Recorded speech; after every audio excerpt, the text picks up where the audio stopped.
Let's paint up the Witch King of Angmar for the Middle-earth Strategy Battles game, and get this ultimate baddie onto the tabletop to face your opponents. The first step is to prime the entire model white. You can do this with a rattle can like I'm showing over here, or you can also use an airbrush primer, which I prefer. But it's a beautiful fall day, so I'm doing it with a rattle can outside.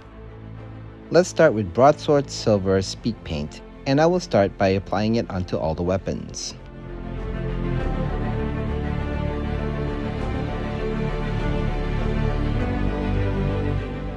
Note that the Witch King's hands are actually plated gauntlets, so you can paint those silver as well. Next, move to his crown and his faceplate and paint those silver.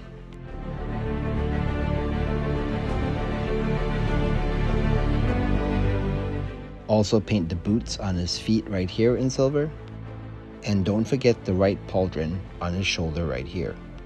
For the mounted version of the model, it's basically all the same areas. However, what differs here is that he actually has a lot more exposed areas. For instance, his arm, his right arm, actually is fully exposed, so make sure that you paint that entire thing silver. And also, all his leggings are also plate mail, so you'll want to make sure that you put this broadsword silver in these areas too.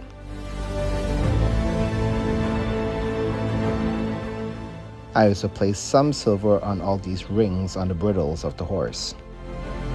I next used Darkwood Speed Paint to paint the horse. Now this needs to be a darker brown color because you kind of want to make the horse look evil and menacing. So this suits it better than trying to use a brighter brown color, which may defeat that purpose.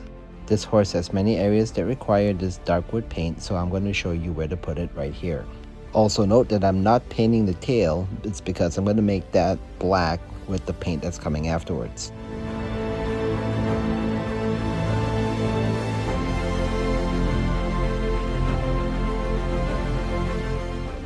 I next moved the Grim Black Speed Paint, and this is the majority color on this model. Wherever I didn't paint silver on this dismounted model, I paint black, and at that point you're basically done with this.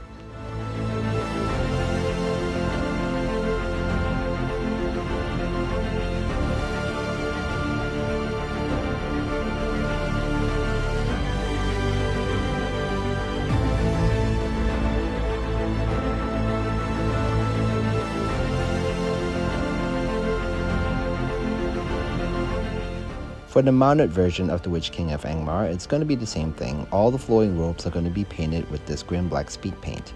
Just be sure not to hit the areas that you had painted silver earlier. And after we're done with the rider, we'll move on to the horse.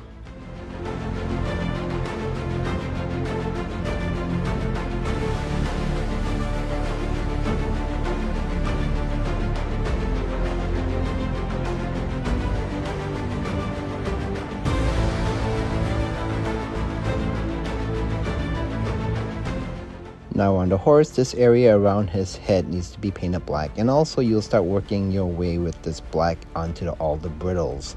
So make sure wherever you see the bridles, go ahead and paint it black. Be careful around the rings that you had painted silver earlier. Try not to overpaint over them. And at this point, you're going to start moving on to all the rest of the bridles all the way around the horse. You can use a slightly smaller brush for this if you need, but make sure that wherever you see the bridles, wherever I'm showing it here, you want to paint them black.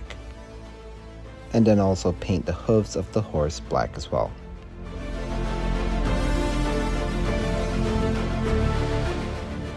Now change to white acrylic paint, not speed paint, but acrylic paint, and then paint the teeth of the horse with this white. This is a much thicker, stronger consistency, and it'll paint right over the speed paints. Then switch to pure red acrylic paint and paint the eyes of the horse with this color. Once you're done with the eyes, paint the tongue of the horse red as well. Just be careful of the white teeth around it. Next, use some black primer and then just paint over the base to kind of cover up all the white overspray from the priming we had done earlier. After you're done with this step, it's important that the entire model be allowed to dry completely before basing. I keep my basing simple. I use some of this brown flocking material and some Elmer's glue, or the dollar store knockoff version that I'm showing here, and then just use an old brush, paint it all over the bases, And then once you have enough glue on it, just dunk it into the flocking material and you're all set. Protect your work with 1 or 2 coats of matte clear varnish. Here is the completed Witch King of Angmar. Really fast, very quick project to do, and if you're a first time painter, this is a great model to get your feet wet with. Now this ultimate baddie is ready for the tabletop and all of your games of Middle-earth strategy battles game. Thank you for watching, and I hope this gets your models on the tabletop faster and provides you hours of fun gaming.